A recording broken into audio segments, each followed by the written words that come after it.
Sahana Bhavatu Sahana Bhunatu Saha Viryam Karavavahai Tejasvinavadhitamastu ma vidvishavahai. Om Shanti Shanti Shanti.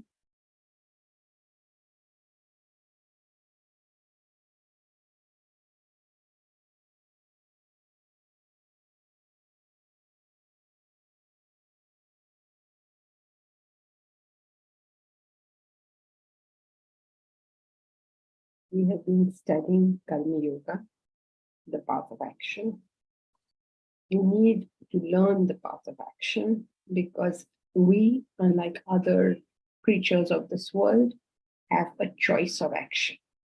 And fundamentally, what is this choice that is given to us? Fundamentally, I mean, of course, each one will have his own choice and stuff like that. But fundamentally, what choice comes to us is, do we want to pursue the path of Shreya or the path of Preya? Shreya means which is good for you and good for everyone else. Preya means you get an instant pleasure out of it. You feel happy out of it. And what happens to others, nobody cares. So this is the choice. Now, this choice in our personality is the choice of the mind and intellect. We get the choice to do what our mind says, or we get the choice to do what our intellect says. This is the crux or the fulcrum of the whole question of choice. My mind always wants something, it's always saying something. Bahu shakha anantascha. Bahu shakha hi anantacha. It is Bahu shakha, many branched. He is indeed Ananta, Anta end, Ananta no end, endless. The mind is endless. At no point does the mind say enough, enough for me. At what point does the mind say enough for me? The mind always thinks, I don't have enough. This feeling of not having enough, and therefore I have to go running behind something and get something for myself. I don't have enough. So the chase never ends because the mind never feels that it is enough. The intellect, on the other hand, has a very... Bharat, you have a question? Just a clarification, Janki-ji. You mentioned the path of pleasant. Is it you do something which pleases you, or it extends to succumbing to emotions and pleasing your near and dear ones and catering to their emotions rather than doing the right thing? All of it. It's a very vast term and it includes everything the mind does, including when it does good for others. Everything. Because even when it is doing good for others, it is a very... when it's mind-driven, it's helping neither the individual themselves nor the person that they are taking care of. So all of it comes under the path of the pleasant. Got it. Thank you. Deepraj?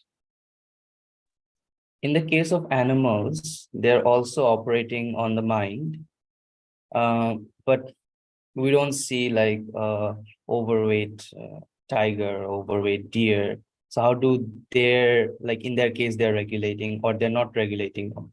What's happening? They're not. Yeah, they're not regulating. Nature is regulated for them. The tiger is not capable of making some choices. It has to eat what it has to eat, or it has to die. So because it doesn't want to die, it has to eat what it has to eat. It can't eat more, it can't eat less. It can't have more mates or less mates. Nature has determined how many mates. A human being can decide, should I marry once? Should I marry 4 times? Should I marry 16,000 times? All this a human being needs to think. A tiger, a lion, nothing they have to think. Nature has determined all of this. They don't get a choice. So since they don't get a choice, they don't make a mistake. That is why we can learn from them that if we had been choiceless, then we would have done that. And therefore, that is the right thing to do. That's why we can also learn from that, because nature has predetermined this, the course of this. But for us, we have to choose. They don't So even when they act on their instinct, they're still fine because. Yeah, because they are acting based on their, based on the nature of the species. They don't have some say in the matter. Like the deer never turns around to the tiger and says, you think you'll eat me? Wait, I will come and eat you. It can't do that. It has no option, right? Like suppose somebody attacks India. What will India do? India will go back and attack that person. You say something about India, come, I will teach you a lesson. India will say this. The tiger attacks the deer never says, attacking me, come, let me show you, I will eat you today. It doesn't do that. The deer only knows to run from the tiger. So what's its option? It doesn't have an option to say, okay, all you other deer, let's get together. These tigers are acting funny with us. We'll sort them out.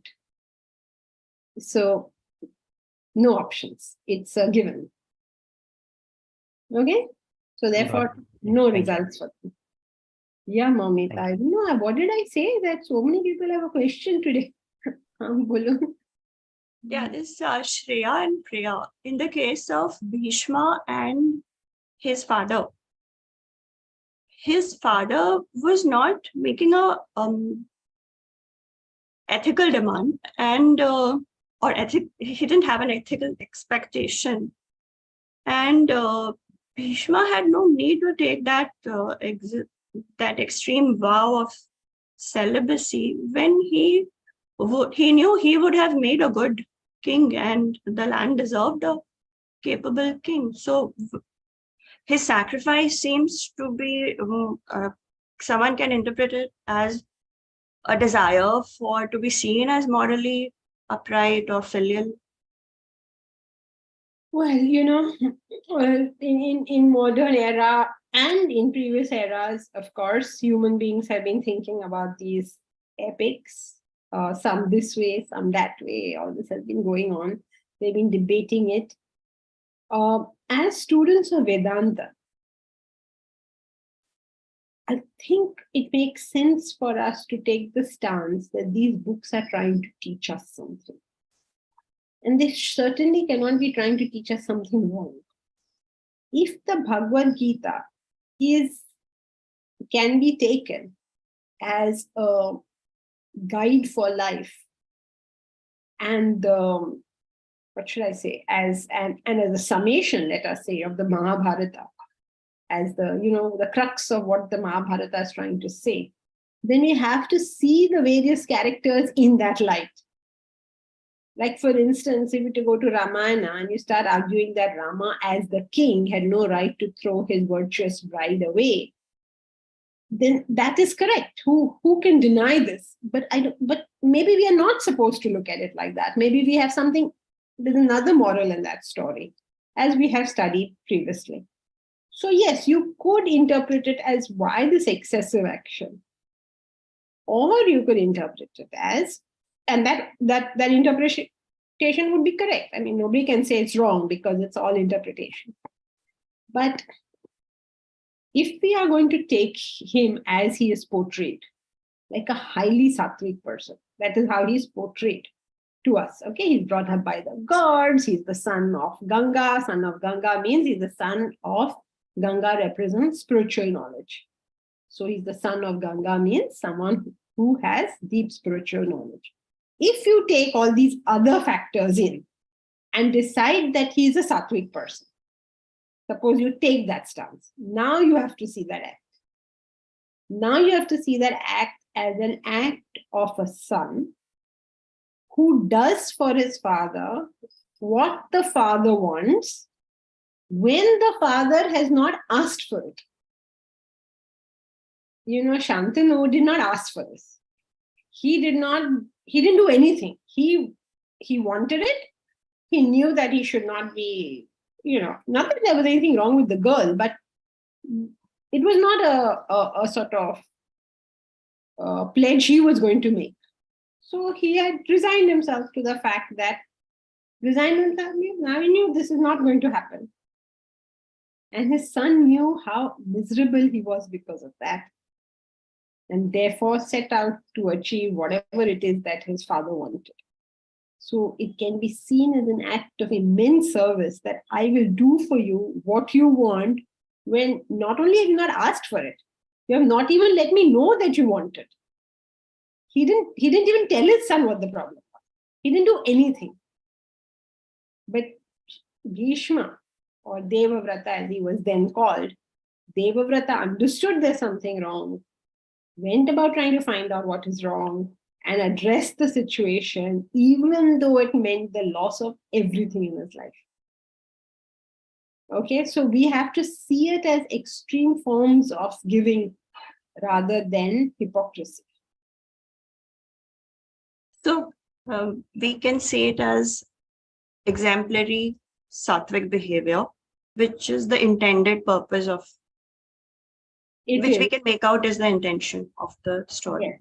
And the other thing we have to understand is that as you grow spiritually, or if you want to use a more secular term, as your intellect grows, your discrimination gets finer and finer. Right? So choices which we do not have at this level suddenly become choices at another level. Like how the child doesn't have choices which the adult has. He has no access to these choices. But suppose you were in a situation where you had access to this choice, that I can inherit the what is rightfully mine, or I can give it up for my father. Then what would you choose? It's not suggesting we all do these things, okay? It's not suggesting that. We're just saying that this capacity of giving, in his case, had reached an extremely high level. Like he could give away everything. That's all it's saying. Thank you, Janki. Meera? Can we use this as an example of passive goodness? No. We can't use it as an example of passive goodness because what it's trying to express is a degree of goodness. Like how good is your good? Everybody has goodness. You and I have goodness. Everybody has goodness. But how good is our goodness? Right? It's at every level of spiritual growth, good changes. The concept of good changes. This is a sort of difficult concept to understand unless you look back. Now, suppose you were, look back means look into your past, your own past. Let us say 10 years ago, you were trying to be good. Okay, and you did certain actions. Now, 10 years hence, when you look back on that goodness, do you not see some lacuna in it? This capacity to see more and more goodness comes with the growth of the intellect. Can anybody give an example of this? That 10 years ago, somebody did an act which they thought was good. And then 10 years later, they look back and they thought, it was good. Nobody's saying it was bad, but I could have done this better. Can anyone give me an example? Doing charity indiscriminately. Doing charity indiscriminately, okay. Anything else?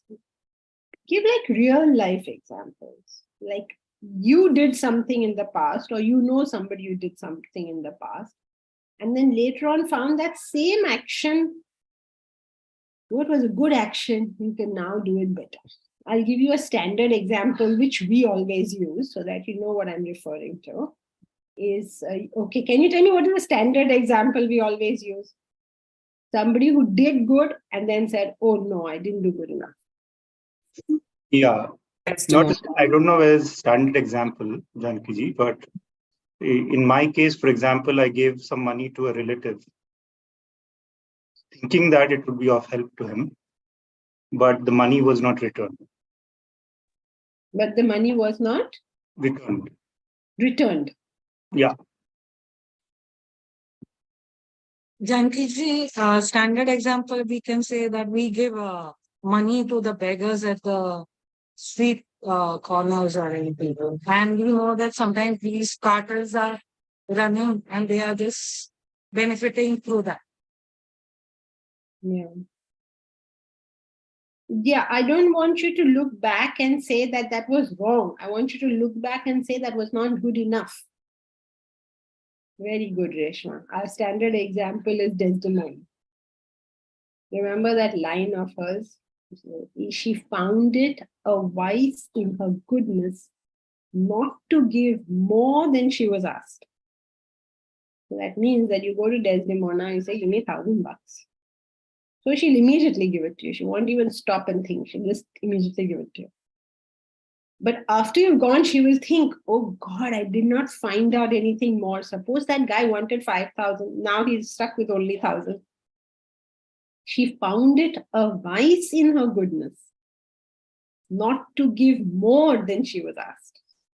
She thought she was not good enough because she did not do more than she was requested. So you can look back on your good acts and find that not that they were wrong, but you could have done them better. So think of an act you did. Okay, like let's say, for instance, that a person that's a Rotary Club says, please give us 50,000 rupees. And if you give us 50,000 rupees, we'll plant so many trees in your name and we will put a board that this is planted by you. So you in your kindness say, yeah, sure, here's 50,000 rupees, please plant these trees. And then the board comes up that planted by so-and-so, planted by Elsie Matthew, Momita, whatever. Plant, your board is come. Now, 10 years later, you look back on it and say, what a stupid thing I did. Why did I allow them to put a board like that? Charity is not charity when it is known what that charity is. So you're finding a vice in your goodness. You did it. You did good work. But then you found something is wrong with it. So next time somebody asks you for something and says, I'll put up a board, you will say, no, I'm giving you the money, but please, I don't want the board. Okay. Then 10 years later, you can think this. How stupid I was. I was only giving money when people asked me. I never went out of my way to find out what all is required. You see, so every time you grow, there is a upping of the goodness.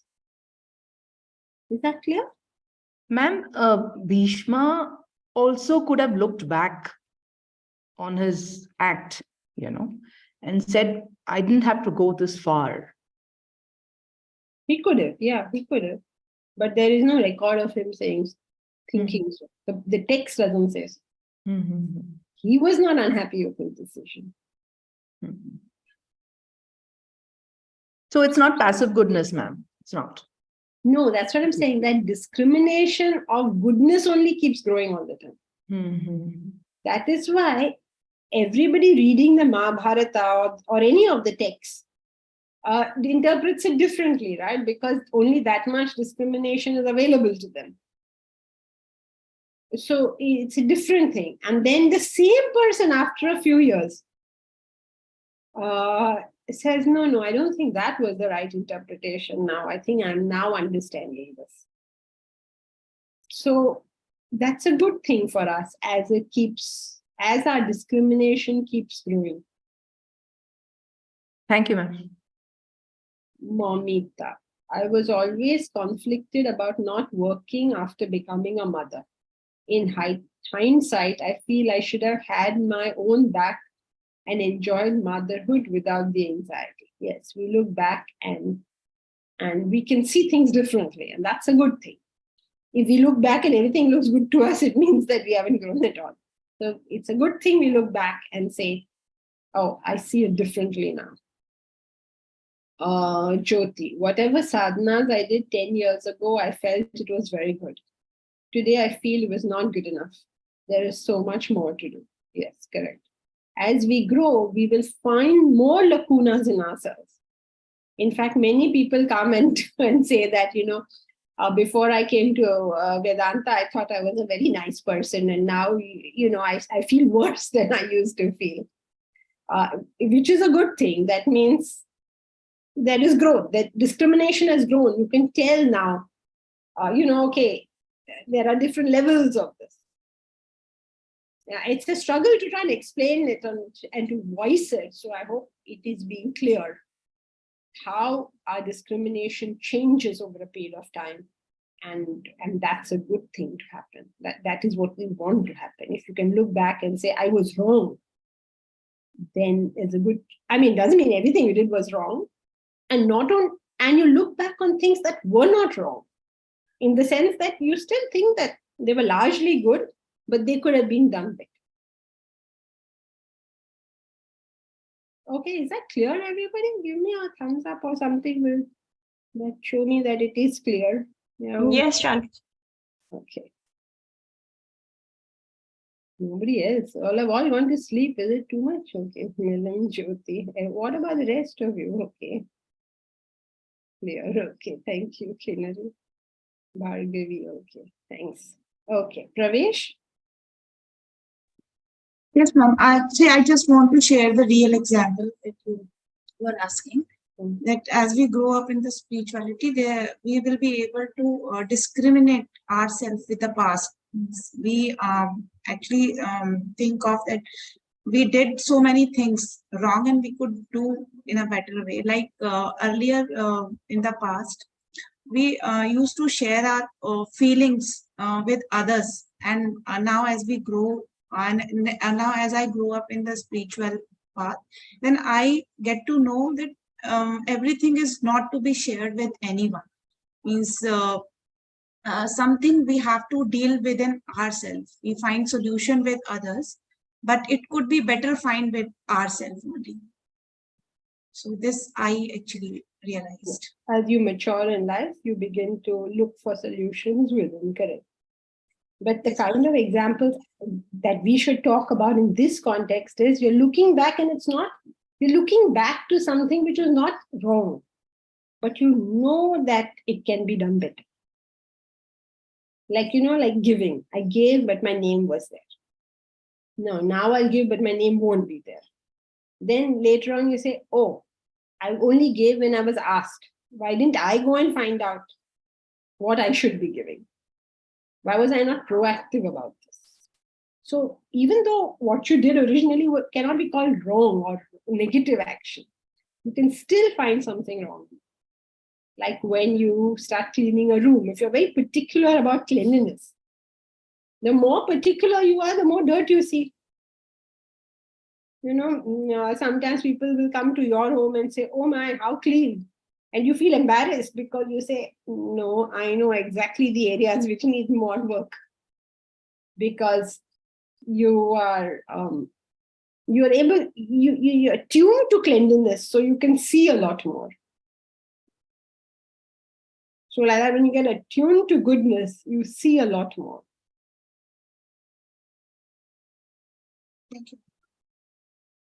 Another example might be when people ask questions about Vedanta, you don't stop to ask which level they're at and which part of the philosophy you should be teaching first. You just start rambling.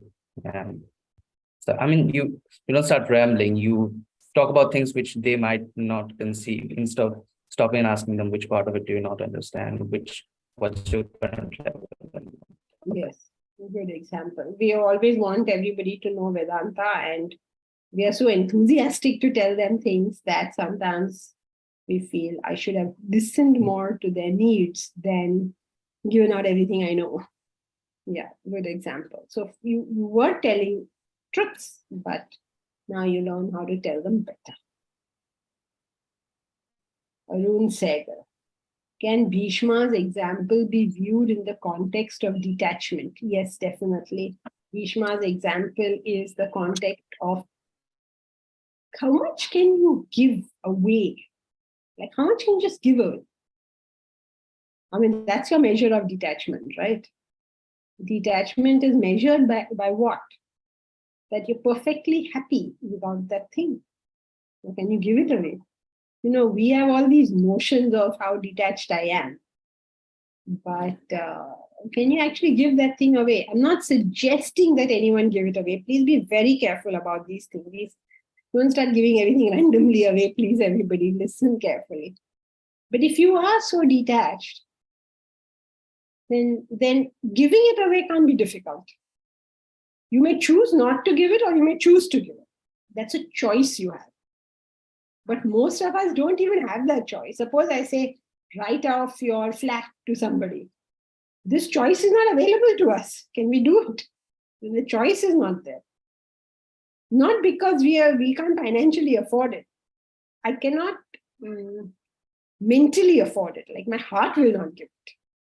Right? So that really shows how much detachment we have. Is that clear? So so it's the same thing. Whether you say giving or you say detachment, it is the same. So it is an example of it. So in the case of Bhishma, because he never regretted it, that is a fair indication that he was perfectly capable of making that decision. Yeah, it's not that he never regretted it. He never regretted that he gave it up. Right. It's a very different thing. He didn't want it back in any way, or he didn't feel I should have been king, or he didn't have those kind of emotions. But whether he had an emotion such as these guys are not handling it well, that I don't know. That is possible. But that he is viewing as you and I can view. Suppose we look at Modi and we say, oh, he's not handling it well, or he's handling it well. We are subjects, as it were, like we are the people of this country. So we can have a view on whether Modi is handling Canada well, not handling it well, whatever our view on the matter is. But our view is from the perspective of a subject, of the populace.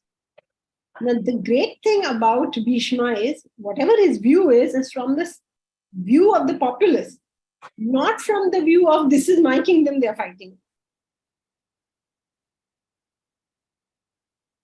Is that a yes, I get it, or no, I don't get it? No, I didn't get the last bit. How is Bhishma part of the populace? I didn't get that. He is now, no, he's given it away.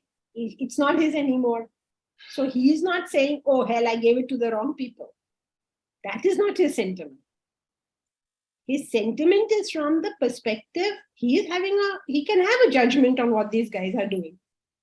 But from the perspective, not of the person whose kingdom it is, but from the perspective of the populace.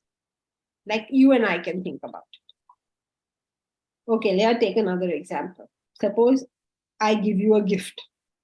I give you a sari. All right. Then I see that you wore the sari to somebody's house. Then I say, I gave her such a good sari. She wore it to that house. She should have worn it for a wedding. That means I'm still holding, right? I'm holding rights on it.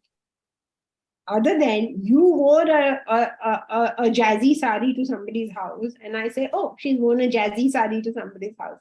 Now I'm not holding rights over it. Got it?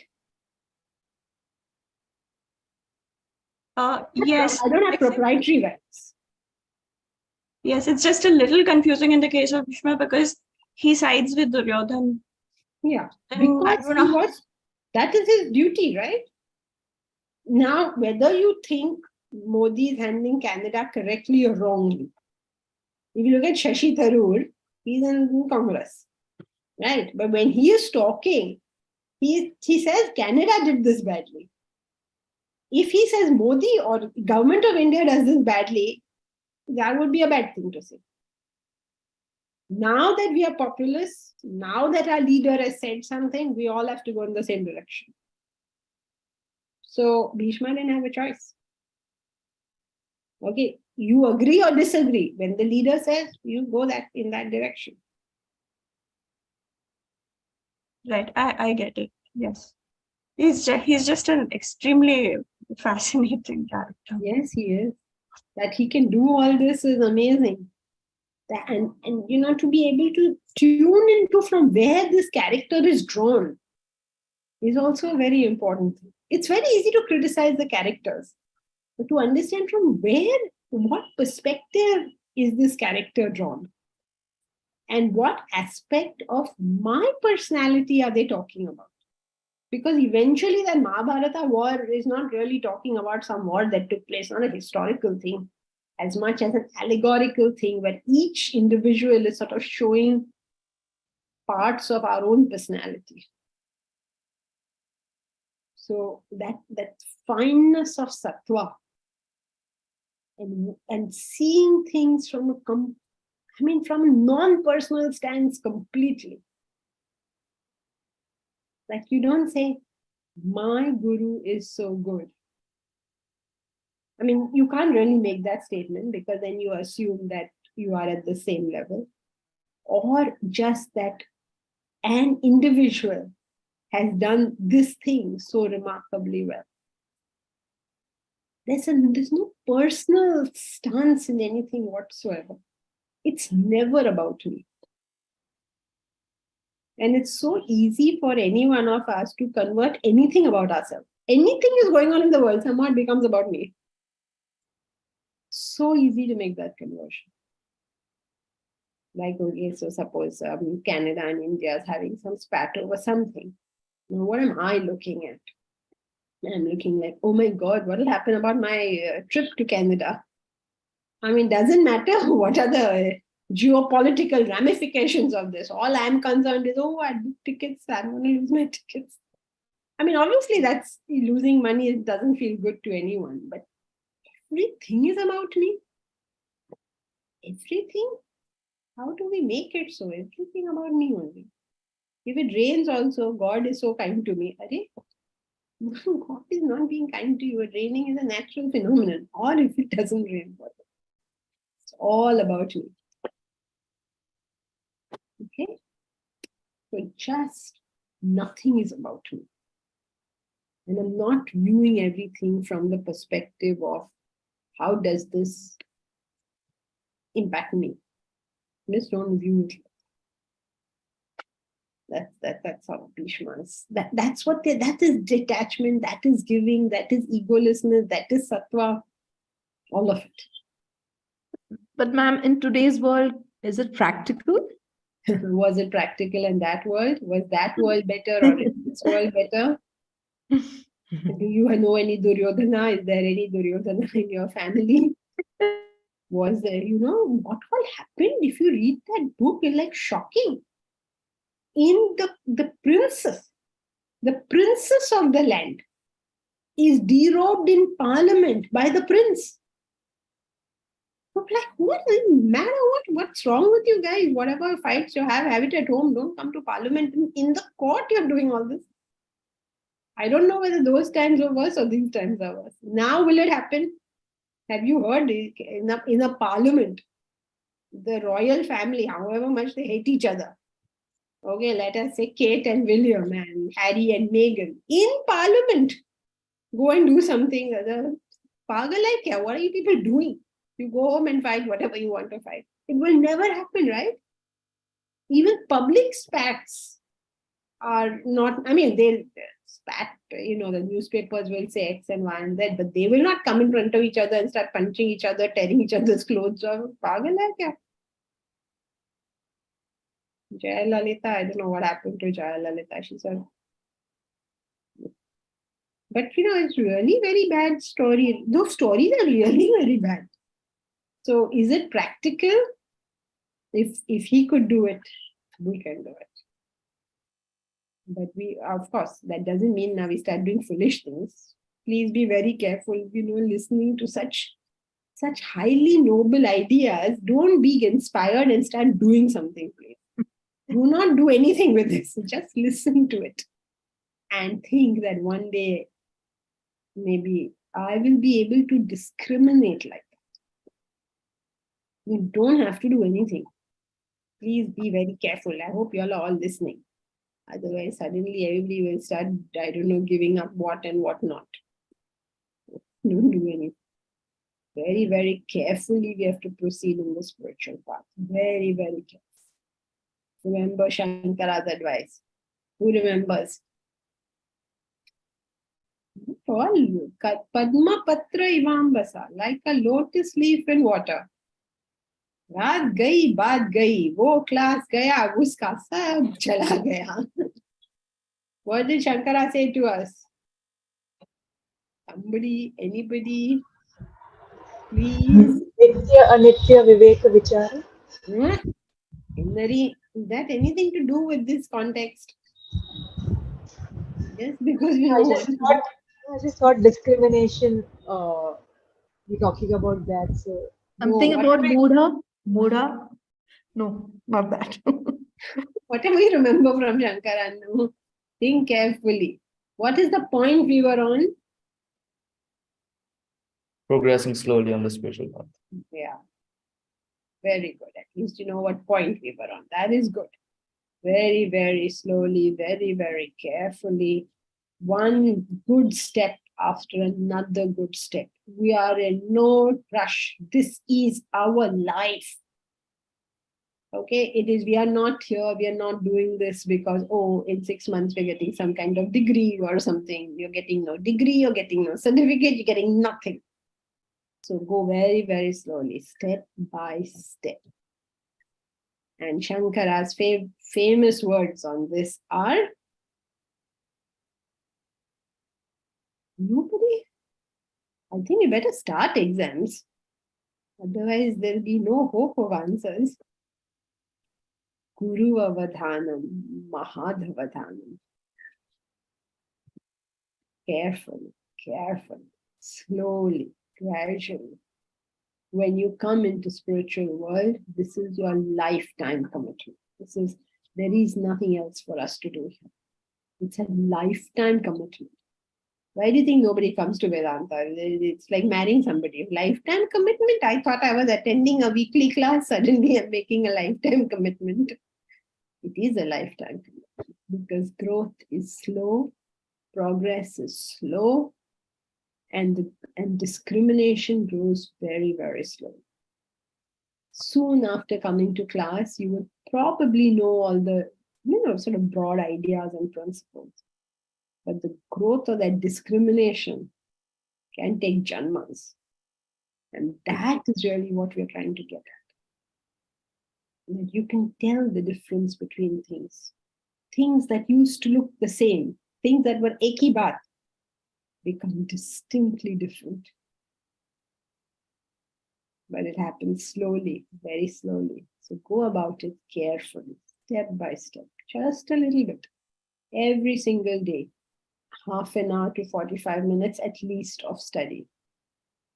And no more than 1.5 hours. Every day, little bit. Every day your commitment to karma. What is your commitment on a daily basis, weekly basis, whatever it is you can do? What is your commitment to bhakti? How much are you doing in a day, week, month, year? Kabhi to commit karo. At least say once a year I will do. Some commitment you make. Because once a month I will do whatever. But do. Don't just say, once a week I will go to class and, wow, I'll get a halo. I'll become Buddha. Nahi hone wala. Okay, so coming back to Karma Yoga, I don't know what I said in the class that so many questions came out of it. I'm frightened to say it again now. Okay, we have a choice. Since we have a choice, we have to choose. Nobody else has to choose. We have to choose. And what is that choice? All choices eventually boil down to a very simple choice. Are we following the intellect or are we following the mind? It all boils down to that. In everything, you think you're choosing a career, but actually you're choosing between the mind and intellect. Your career, some careers will be easy for you. Your dad is doing that thing. Your friends are doing that thing. There's scope in that thing. It's easy to do. You feel, okay, I'll quickly get some result out of doing it. And then there is your own nature. It may not be in accordance to what anybody recommends, or anybody gives you. You have any patrons and nothing. But that's the right thing for you to do. So at every stage, when we think I'm making a choice, I'm making a choice of who to marry or whether to marry, it's really a decision between my mind and intellect. Am I committing to X or am I committing to Y? Am I committing to Vedanta? Am I committing to career? Am I committing to wealth? What am I committing to? Am I committing to anything? It is all a matter of choosing between the mind and intellect. Because even to make a commitment to anything requires the intellect to function. Otherwise, how are you going to make a commitment? I mean, making a commitment, yeah, I'm doing this is very easy. But the daily grind of it all, every single day, doing it, not talking about it, doing it. And going on for years doing that thing, probably without seeing any results. That's called commitment. So everybody says, oh, Vedanta University is a very good idea. Okay, so where's that commitment to personal commitment? And I will see that it comes. And I'll do whatever it takes. Okay, so all these things, all these so-called decisions that we want to take in life are really the choice between the mind and it. It appears it's a choice of some other thing, but it's a choice of the mind and it. So, how do you go about this? The practical way of going about it is to have an ideal, to have a goal. What is the difference between goal and ideal? Goal can be selfish, ideal has to be unselfish. Very good. What is the difference between desire and goal? Desire is from the mind, goal is from the intellect. Very good. I hope, excellent. Very good. I hope everybody's clear about this. A desire is what you want. A goal is what you have committed to. Where is our Uttara? Uttara, can you draw on the screen? Wait, just a second. I can see a whiteboard here. Let me see if I can. Yeah, sure. Okay. Wait, let me just try it first. A host, disabled, participant, whiteboarding. Host, can you please able participant whiteboarding, at least for me? Everybody don't please whiteboard. Okay, can I do it? This is the whiteboard. Can I do it? Yeah, you can. You can. No, I can't do on yours, right? I have to whiteboard myself. Can you stop yours, Uttara, and let me do and see? If I can't, then you please take over.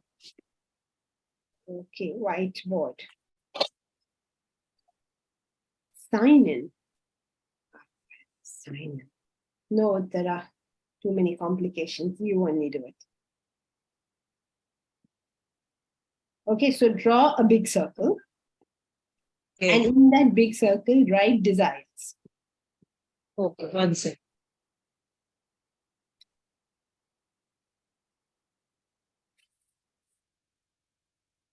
A big circle. Big one. Big one. Big. Make it bigger. Bigger. Okay, very good. Now somewhere here. Very good. Now write desires towards the outside of it. Outside. Yeah, I mean towards the edge because we're going to draw stuff inside. Desires. Okay, very good. Now draw one circle in this. Yeah, draw. And draw another circle in it.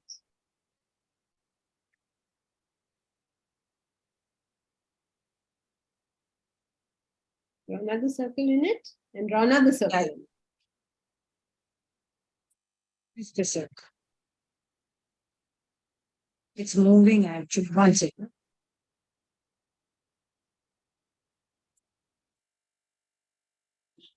Very good. Now draw another circle.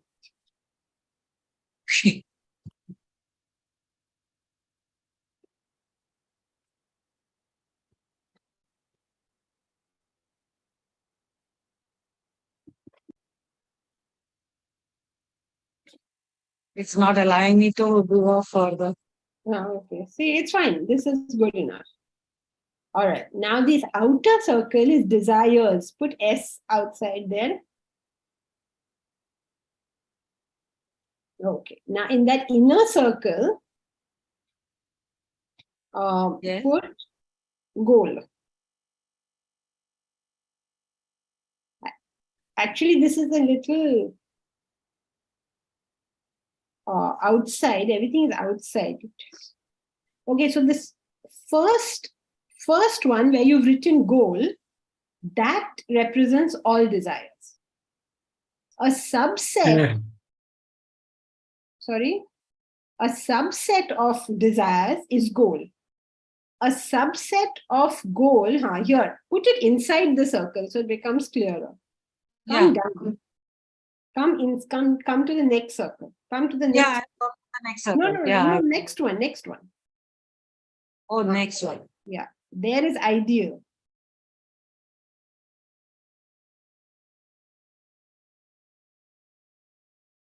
And right inside is self-realization.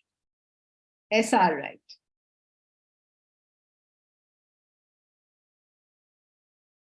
Okay. So are you all able to understand what this diagram is? The first circle represents desires. That's the whole circle. The second circle represents goals. Goals are a subset of desires. Ideal is a subset of goal. And the highest ideal is self-realization. What are you doing now?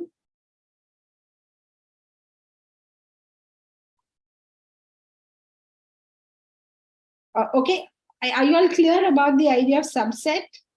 Everybody understands subset. Superset is desires. Everything you're going to do is within the realm of your desires. Your goal is a subset of that. Your ideal will become a smaller subset. And finally, self-realization is the smallest one. Is this clear? Yes.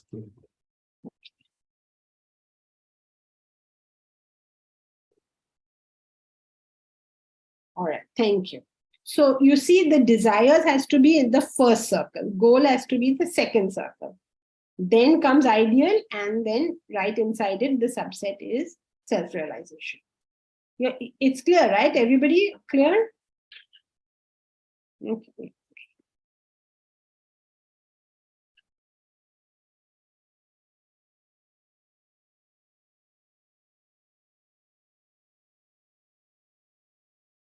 Momita, only self-realization is without desires. No, it's a subset of your desires. You want self-realization, right? So it's a subset of your desire. Okay, so it is not when you have achieved self-realization. It is the point when you are aiming for self-realization. Yeah, all of them. You have desires. So this is conceptually. Conceptually, within all your desires, the subset is a goal, which means you're selfish but intellect-led desires. Then a smaller set of that is your unselfish intellect-led desires. And finally, your selfless intellect-led desire. So there are these smaller and smaller subsets.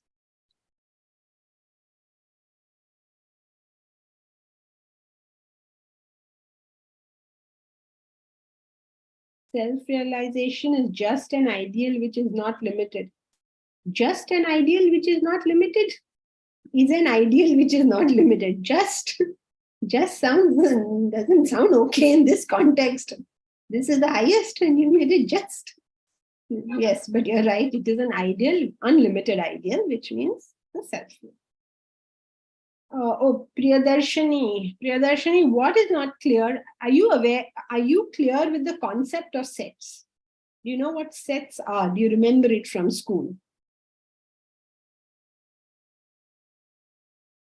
No, Mahesh, I haven't missed Bhumi's question. I'll just finish with this idea.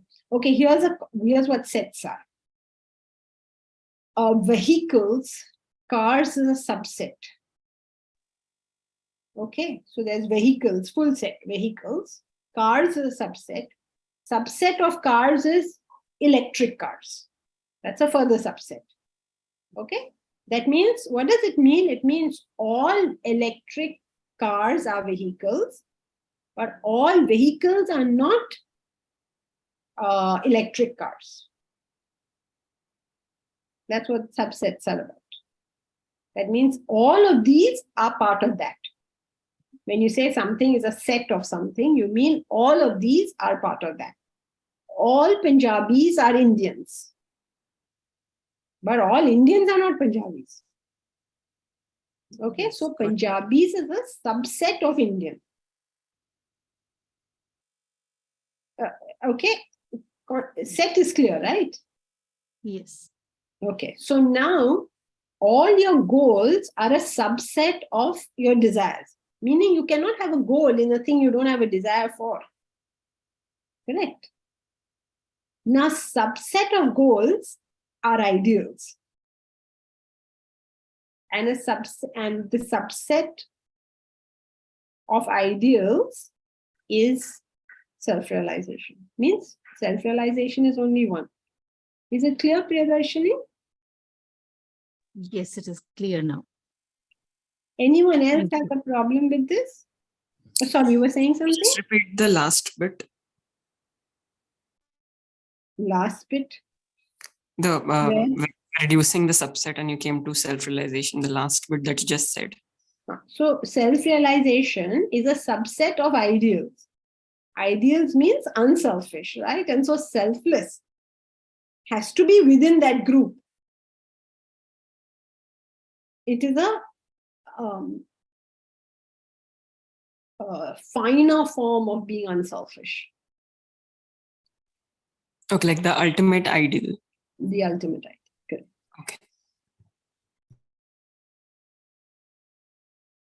All right, is this clear? I was trying to make it simpler. I made it more difficult. Clear, everybody? Please say something. Ma'am, I have a doubt. Yeah. May I, ma'am? Yeah. Yeah, on this, right? Yes, ma'am. Yeah, go ahead. Ma'am, selfish, we are talking about, goal we are talking about is non-selfish or selfish. Yeah. Okay, so desires are our entire lot. Among our desires, some of our desires are led by the intellect. Right? And what kind of desires? I must have money, I must have family, I must have this, and I must have that. Whatever it is in the world, I think I have to have. Now, if you want a career, you're sure about this, then what will you do? You will say, okay, I need to take up this form of education, get this degree, work very hard, this is my timetable for it. So you are planning, programming for the achievement of that desire. So that kind of thing refers to a goal. That means your intellect is helping you in the achievement of that desire. Now, within the scope of those desires that the intellect is helping you achieve comes the ideals. That same planning, programming, which you have applied to, say, getting a degree or getting a job or whatever, you now start applying that same principle to something nobler, greater, vaster in life. Okay, and once you know how to do that, you apply it towards self-realization. So these are all smaller and smaller subsets of the desires we have. So ideal will include the relative ideal or absolute ideal both here? Yes, the absolute ideal has to be a subset of relative ideal. No? Okay. That is only one. Relative ideals can be so many. So one type of ideal is an absolute ideal. Means it can start from selfish purpose and then to the We're not shuttlecock. talking of methodology, we're talking about what it means. We're not saying this is the order you go. What we're talking about is amongst all your desires, you will have some goals. Amongst all the kinds of goals you can have ideals. Amongst the ideals you can have is self-realization. Like amongst all Indians, Punjabis are one small sect. Amongst Punjabis, Khatris are one smaller sect, like that. Okay, so part of this is this, part of this is this. It's not methodology, it is just understanding that this is a part of this. You're not saying do this and then do this and then do. I mean, that's not the scope of the discussion. Okay, thank you.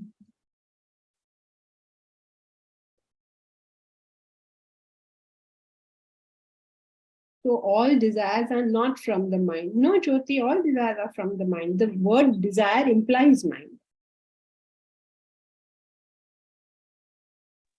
But then goal is also within that circle of the desires, and goal is from intellect. Yes, you're right. That way you're right. But what this diagram is trying to show us is that all your goals are within your desires itself. If your desires are like you have 100 desires, of which one will be a goal, right? 1, 2, 3 will be a goal. Whatever goal you have, you desire that as well, no? Yeah. So that's why all desires are not mind-led. Some of the ones that are led by the intellect become your goal. That's correct. Okay. So goal is a subset of desire. Yeah. Those desires which are led by the intellect become your goal. That's correct. Okay. Thank you. I mean, they are no longer called desire. They will now be called goal.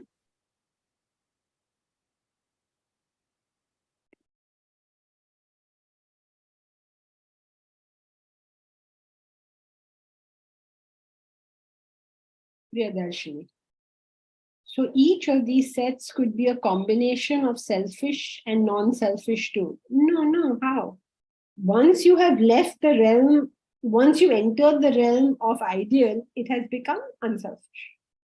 And then ideal becomes selfless.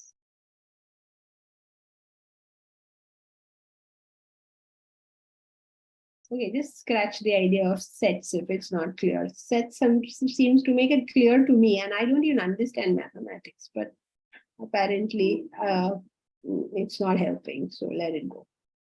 Basically, this is all we have to understand. We have a bunch of desires. Some of those desires are, we apply our intellect towards obtaining. These desires become what we call goals, our aim, our aspiration. Some of these aims and aspirations become unselfish in nature. So now they get called ideals. And amongst the ideal, sometimes somebody has a selfless ideal, which is self-realization, enlightenment, moksha, whatever you want to call it. So within the whole sort of, as you keep adding things, you're adding it in to that set of your desires. Or adding it in means you're adding the intellect to be able to fulfill those desires. So when you fulfill selfish desires, then you're in a goal. Like I want to be Wimbledon champion, I want to have the highest turnover, I want this, I want that, I want a good job, I want promotion, I want to make this much salary, all of this, and I'm working for it. Like all these corporate executives. Then come the next level. They also want, but what do they want? They want our welfare. So they are working for an ideal. Somebody wants to start an orphanage, somebody wants to start old age homes, build wells for poor people. And then they also go about planning, programming, figuring out how to do, right? Then there are some people who are not interested in improving the world. They want only self-realization.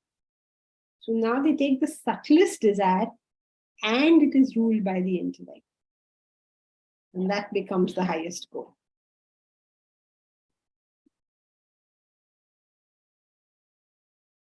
Okay, is that clear? Yes, Let's it just is. take Bhumi's question before we conclude. In Bhishma's example, you said growth in spiritual path. The intellect gets more refined, and then couldn't Bhishma have found out beforehand the repercussions of what would follow in his decision in future? Could he not foresee future? You're expecting too much, Bhumi.